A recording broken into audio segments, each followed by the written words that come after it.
Hi, this is Peter Wooding and welcome to this week's Christian Weekly News. Coming up, we have the disturbing report of a Christian family in Germany who had their children taken away for the crime of homeschooling them. We have the latest on the case of Celestina Mba, who lost her job after refusing to work on a Sunday. And we hear about the Safer Media campaign seeking to protect children from online pornography.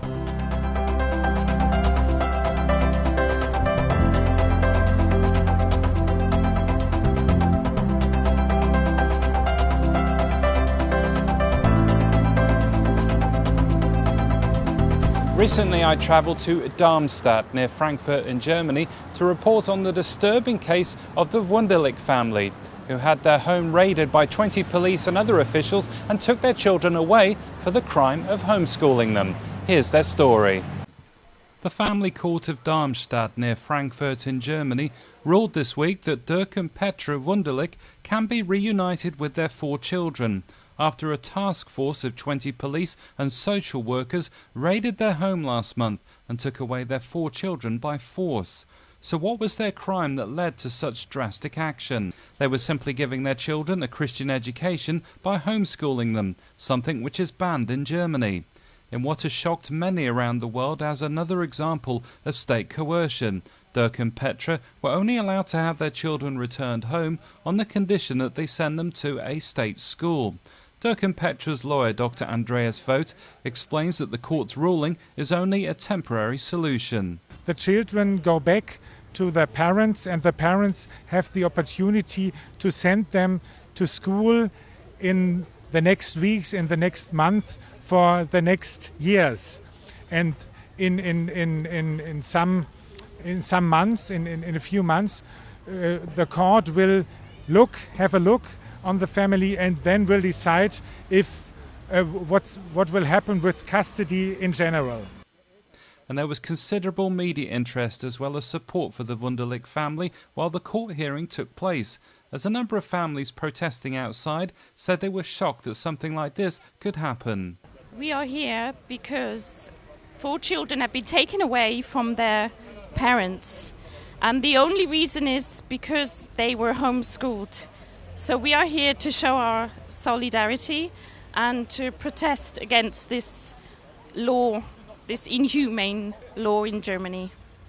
We were very shocked. I think many people were shocked, especially the homeschoolers, because we are touched by this, because in Switzerland we homeschool, we have the right to homeschool, and just the imagination that our children would be taken away because of homeschooling is shocking. It's horrible. I have known almost 20 years the family Wunderlich. That means Dirk. Dirk is a brother in Christ. I love him. I love his children, and I think it's very difficult for him. This pressure, and yes, I show solidarity with this family. Well, we read about in the newspaper what happened to the Wunderlich family and that they had their children taken away from them simply for homeschooling here in Germany. And we live here in Germany, and we felt like we needed to come here to support them and pray for them. And I think it's really wrong that the German government believes that these parents should not be able to choose how their children are educated. We're coming out to support the Wunderlich family and the horrible situation that they're facing and hoping for a miracle today. People need to understand that to have government infringe on people's liberties like this is something that is going to be far more reaching than just the homeschool community. The devastating moment when Dirk and Petra's children were taken away by force took place in August, when their home was raided by a group of police and other officials. Dirk describes the moment that his children were about to be taken away from their home. As I gave them a kiss, they looked apathic, they looked so, and were very sad. Only my oldest daughter, Marcia, she's 14 years old, she looked, shut my eyes, and she showed me with her view, Dad, I'm fighting, I don't give up. Dirk believes the government's motivation is to use education to implement a pluralistic ideology, which is caught from the realism. And the realism says there is no truth. Also, you cannot say Jesus is God. Dirk says the children led a wonderful life at home, and yet now they suffered as a result of this traumatic experience. They're very pale, they have no choice. They all say, if we call them, how do you feel? Not good. Throughout this ordeal, Dirk and Petra have held on strongly to their Christian faith and believe that God will use their case to highlight what's happening in their country and what could eventually affect other countries. The governments on the whole world tries more and more to get the rights to educate, to influence the children, and it's only time how they enforce it also in the UK and also in the US.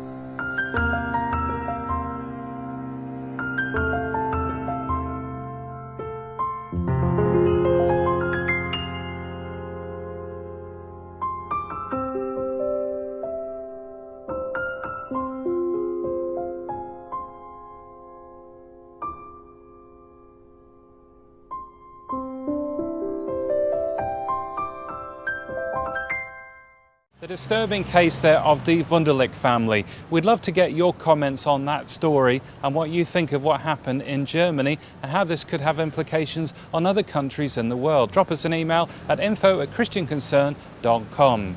Now, one case that's been ongoing here at the Christian Legal Centre is that of Celestina Mba, who has her appeal coming up very soon. This is her story of how she lost her job after refusing to work on a Sunday. My name is Celestina Mba, and I'm here at the Christian Legal Center.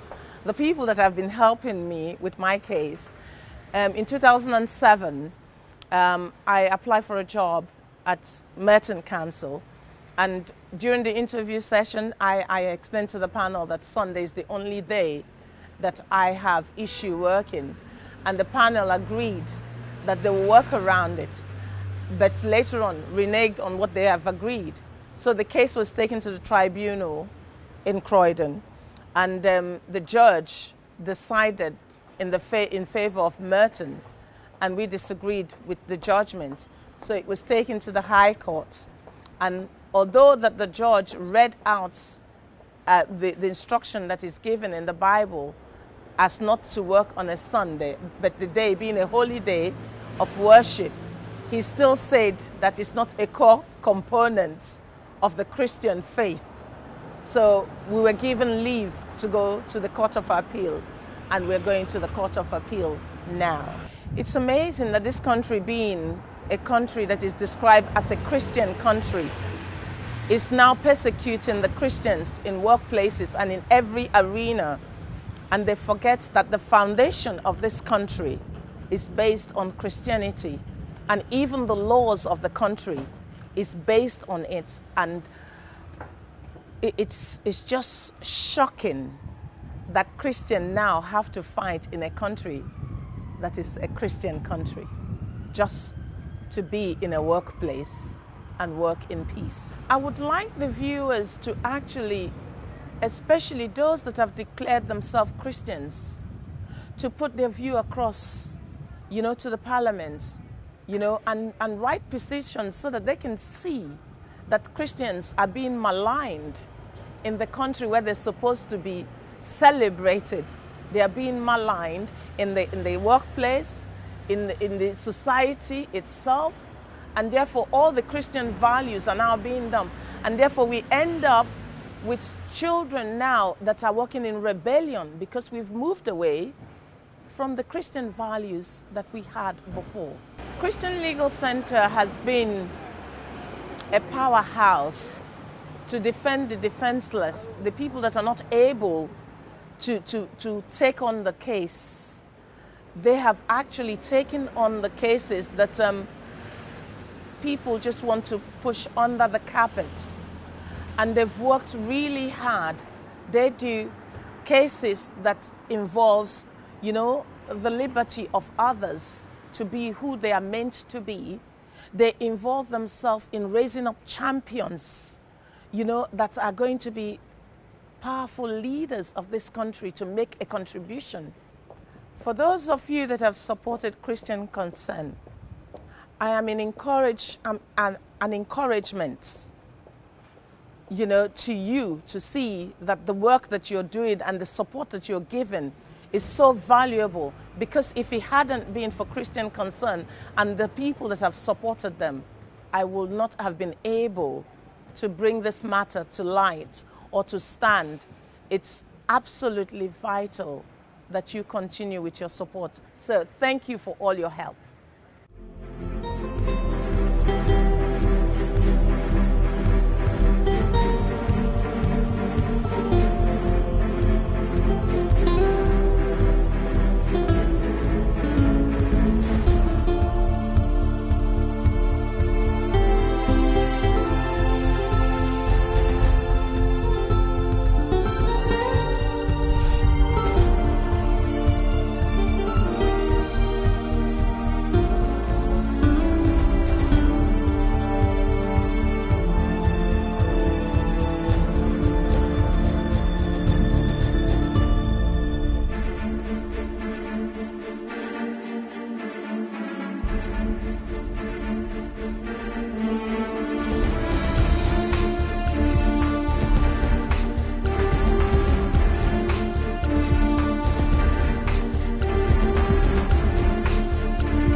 Recently, Prime Minister David Cameron called for all internet providers to block online pornography. One group welcoming that move is Safer Media, who have an ongoing campaign to protect children from the harms of media. We caught up with their co-founder, Miranda Suit.